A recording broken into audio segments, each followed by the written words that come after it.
guys, welcome to my channel. My name is ReadingBear and I hope you are ready for some more stories. And today, we'll take a look at some new entitled people content. If you enjoyed my content, please don't forget to subscribe to my channel and post some bear emojis in the comment. And now, let's dive right into the stories. The first story is titled "We're All Delayed and Want to Get Home, Buddy. You're Not Making It Any Better." I traveled for work for a decade, and I had platinum status in my preferred airline and hotel and got to reap the benefits of that quite often.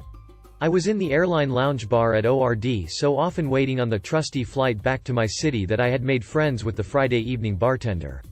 This is how much I was on the road. So, one Friday evening we were all stuck. I don't remember at what airport, but probably ORD if I was coming from somewhere northwest. It doesn't really matter. Our flight has been cancelled. This is going to cause chaos. People are going to miss connections or be stuck at the airport overnight and are rightfully going to be a bit upset, so the gate agents expect a certain amount of pouting. I'm in line behind this guy for a new boarding pass for whatever crazy layover I'm going to have now. My one rule was that I had to get home tonight. I didn't care if they had to route me back west first. I needed my 2 days at home to recharge before flying out again on Monday. Everyone is sulking when a perky gate agent announces that our flight is back on. They found another available aircraft and we were all going to get to go home tonight, just a few hours late. That was good enough for me, and I'd already been in this line for 15 minutes, so I figured I may as well stay in line and check my upgrade status. Entitled guy in front of me starts absolutely berating the poor gate agent about how his plans were ruined, etc. Yeah, you and everyone else's, right? Then he asks about an upgrade, and she told him there were no first-class seats available. He then got even angrier and started yelling at her about now he's delayed and missed an upgrade. I can just hear the tiny violins. She looks like she's on the verge of crying though, and I'm not usually one to step in where it's none of my business, but finally I just stepped to the guy's side and said, "Hey man, try to keep it civil. It's not her fault that we are delayed and she's just trying to help. We're all in this tog." "Excuse me, sir. Do you work for the airline?" "No, I don't, but I'm platinum and I fly every week and want to get home just as bad as." Harumph. Then this is none of your business. The gate agent is done with him now, so she simply tells him to have a nice flight and he stomps away like a toddler. Now it's my turn. I approach the counter as she smiles big and says very loudly, "Oh look. A seat just opened up in first class and you're first on the upgrade list. Wink, enjoy your flight." I know the guy heard. He pouted until boarding was called, and being upgraded, I got to board first and walk right by him. Then as I was getting situated in my seat, he had to walk by me as he made his slog to the back. I looked him right in the eye and smiled as he passed.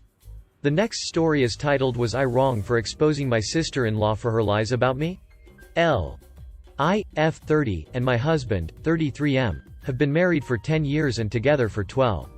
During that time, we have dealt with my husband's estranged father, who had battled alcoholism and other health issues, who often vented about his problematic sister, my husband's aunt. This specific aunt has tormented the entire family, including our husbands and our shared mill, and everyone has cut communication with this aunt. For example, this problematic aunt was recently found guilty of forging a signature on their grandfather's deathbed for the entire inheritance. Over the last 12 years, we've tried to help his father who was mostly unresponsive and avoidant, but the relationship remained strained, and he passed away this past summer. My husband and I planned the funeral with the help of my husband's aunts and uncles on his dad's side, excluding the problematic aunt. My sister-in-law and brother-in-law opted out of helping plan the funeral because they said it was too painful and stressful to handle. We understood, but we were greatly frustrated by my sister-in-law when she began adding unnecessary stress by collaborating with the problematic aunt. We tried to include my brother-in-law even after she said not to, because we felt it was the right thing to do, and she called us to tell us if we continued it would affect his health. At one point she wanted us to push the cremation memorial out 3 to 4 weeks for them to be able to help more, but then she changed her mind and said even if we pushed it, it would probably just fall on her. I took a week off work and cancelled a conference to help put the pieces together to help my husband plan an honorable service. We understood that my sister-in-law and brother-in-law could not help, but we felt like our sister-in-law was creating additional chaos by frequently calling us to relay the problematic aunt. complaints during the entire funeral planning process. This continued despite numerous people warning my sister-in-law about engaging with her. Her reason was that she likes to keep her enemies close. We urged her to stop, and she blamed me for trying to control who she spoke to and said that we excluded her from the funeral planning process, even though we have numerous emails and messages from her telling us that they could not be involved. I am hurt by her false allegations, have nothing to gain and not to be disrespectful, but my father's husband did not have any assets or money, just a lot of mess was left behind for us to figure out. We've paid for the funeral and any expenses that have come up while trying to close out his affairs. It has been 6 months since and I've initiated multiple heart-to-hearts to resolve our issues, foster a genuine friendship, and beg to be involved in my 2-year-old nephew's life, but she's only ever reached out when she needed me to help with her business. Recently, she invited us to her Friendsgiving dinner, but we were out of the country for 2 weeks and asked to come over a few days later. She changed her mind and said we now had to wait 2 to 3 weeks because she had too much going on to get sick by us. We were not sick, even though she and her husband are anti-vaxxers and got others sick. I had been telling her about our vacation plans for months, but she says she didn't know we were out of the country. She refused to let us see our nephew, even with a negative test, and instead of addressing the issue, she made further false allegations about not including them in the funeral planning. We felt like she was punishing us because we could not attend her Friendsgiving dinner. The most hurtful thing to us is she said that my brother-in-law felt the same way as her. I told her to reach out to the family to confirm the truth and that I was no longer going to allow her to continue this narrative. Instead, she reached out to them to tell them I was treating her poorly. My husband was devastated and tried reaching out to his brother, with no response. I sent the proof to my brother-in-law to show him the truth about her telling us not to include them, and he did not respond to my messages. My husband saw him in person a week later, and my brother-in-law said he didn't want to get in trouble and shut down my husband's attempt to talk about it. My sister-in-law is suddenly reaching out to family members that have also asked to spend time with my nephew, including my mother-in-law and Phil, my husband's stepdad, to allow them to see her son more. They are so happy about the increased engagement, although they know it has something to do with what is going on. I got a call from my mother-in-law yesterday that the family is going to put their head in the sand for self-perseverance. No one, besides my husband, that witnessed it happen will say to my brother-in-law or sister-in-law that what she's claiming is not true and that it's wrong. I fear that she's going to continue to punish me by withholding an opportunity for a relationship with my nephew. I am reconciling with the reality that I may never have a normal relationship with my nephew for finally standing up for myself. I understand the family's choice to turn a blind eye, because they don't want to be in my shoes, but I also feel completely isolated now. I'm starting to doubt myself for finally standing up for myself. The next story is titled Am I the A-hole for calling the police on a neighbor who destroyed my laundry? A new guy in an apartment and I was doing laundry in a shared laundry room. This old woman called me a pervert because I was washing my underwear in a shared washing machine. I had never heard of this before, and she continued to mumble to herself. Then before I walk away she poured bleach into my clothes. My work clothes and everything. I have to dress business casual for work so it would cost me money. I now have to freaking replace them. I call the police on the lady for destroying my clothes as she continues to yell pervert at me.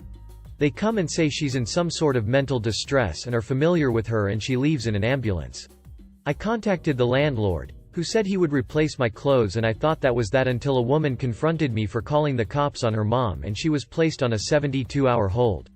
She tries explaining that her mom has issues and everyone else understands. I said it's not my circus so not my monkeys.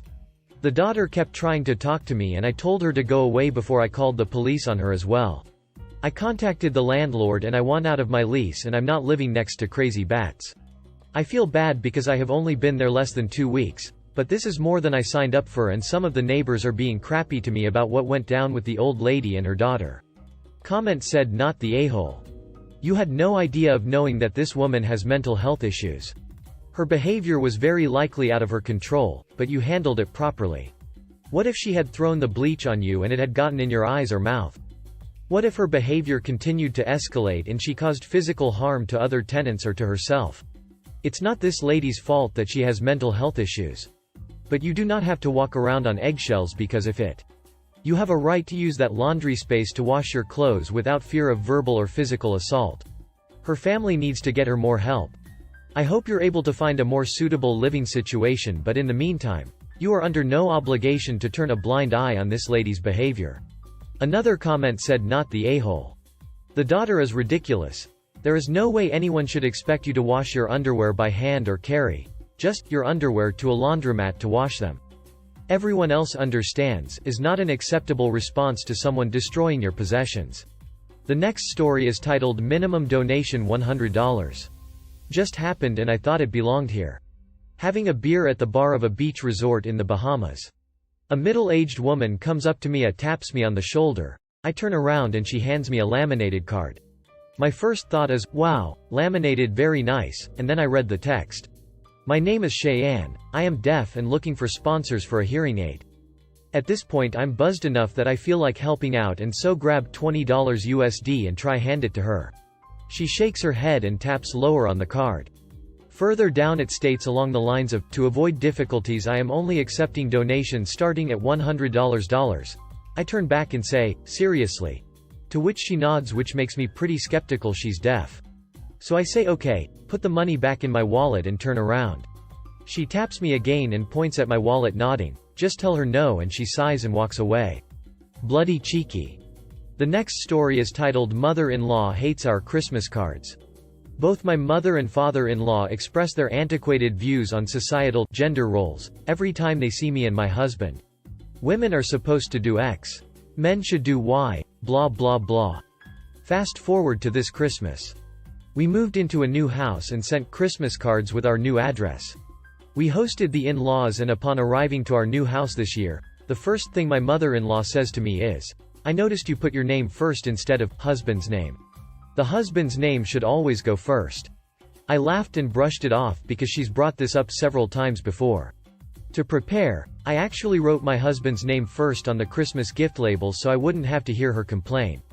But to be petty, I discreetly went upstairs and put new labels on all their gifts with my name first so she would be irritated with every gift she opens. Not that elaborate of a story, but those that have to deal with annoying in-laws and family members around the holidays will hopefully understand. The next story is titled Full Rent. Okay. I recently told my apartment complex I am finally moving. I cannot wait. I feel like a sense of dread is lifting, like I can feel good. This place has been awful. I moved in as the pandemic was ramping up, so I stayed in my apartment. Then bedbugs were in my apartment. They tried blaming me, but I literally went nowhere. I spent hundreds of dollars cleaning and killing those things while their exterminator failed for 4 months. I also had to fight management to bring them back after each failed attempt. I couldn't sleep. My mental health deteriorated. I was suicidal at points. I was finally able to move into a different unit after 5 months. Oh, and a neighbor dog bit me while I moved out. The issues didn't stop. Broken dishwasher, cloudy tap water, and for 3 weeks in late November no hot water. Management sent out a letter after a few days after the hot water was out. It stated that they would provide a hotel or pay a stipend for the time without water. This is where we, me and the voices, mentally ill, can set up revenge for all the BS management has put us through. So, in my state the landlord is legally required to supply hot water. For 3 weeks they didn't. I was pissed. This time, I knew I could say that they are not honoring their own lease agreement, and my rent should reflect that. I used the letter as backup because it was poorly worded and implied the stipend would be for all days hot water was out. After arguing with the manager for some time they knew they were screwed. They ignored all my calls and emails about updates and how the letter was worded. I chose the stipend because I thought it would be a day or 2, not 3 weeks. Now, revenge. I did get a good amount off of my rent, but I don't know how many of my neighbors have. I am drafting a doc with all the info I used to get rent lowered and am planning on printing enough for the whole building. I was going to do this anyway, but when I told them I was moving, they still wanted full rent. Month to month, that made me want to do this more. I also reported them to HUD. The next story is titled I got my front office manager and hotel manager to resign after sending a letter to HR and the CEO when I quit. Hello friends, it's been 7 months since this happened, and I think it's been long enough to tell the story. Last year I got a job in a huge hotel, and I had the best hotel manager I've ever had. After a few months, she had to resign due to moving to a different city with her family. She starts training this new guy to take over, He's very closed-minded and they clashed when trying to do the handover as he wasn't really taking any of what she said in. Fast forward maybe a month and he decided to demote me from front office manager and hire a random to do my job, who I then had to train, which didn't make sense, and he never had any hotel experience. Fast forward maybe a month, I start getting pulled up from the new FOM to talk about the way I'm treating guests. I'm being too friendly and am creating an unrealistic expectation of how guests will be treated by staff. Bro, what? It honestly was unbelievable. An example, helping a guest take their luggage to their room, a very normal hotel thing, but I wasn't allowed. He started being more and more rude to me over a couple of months, even being degrading in front of hotel guests and residents. I actually had a few come up to me and advise the way he's treating me isn't acceptable. His treatment of me got worse, telling me I'm not allowed to go to the bathroom without asking, yelling at me for being too helpful still, and he even started getting into arguments with the residents and guests. He brought me to tears a couple of times. I started keeping note of all the ridiculous things he was doing and started looking for a new job. Finally found a new job, put my 2 weeks notice in and started asking for help to put together a letter to send to HR so they can hopefully do something. Once I left, I finalized the letter, and sent it to HR, and the CEO.